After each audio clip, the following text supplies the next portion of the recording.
Hello.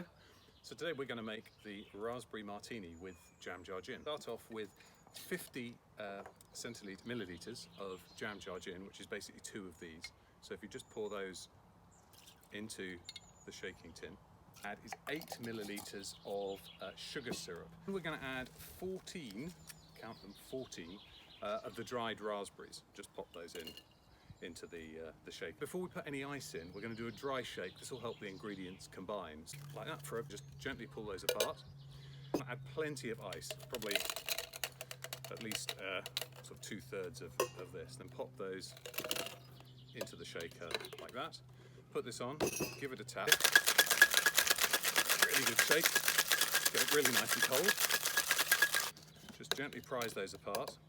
And then what you're going to do is get the hawthorn strainer and pop that on top. Get your martini glass nice and ready there. And just fine strain it through into make your delicious jamjargin raspberry martini. Cheers. So as you can see, it's really easy to make. If you wanted it at all sweeter, then do just pop in a bit more sugar syrup. And please let us know what you think of it with a #jamjargin.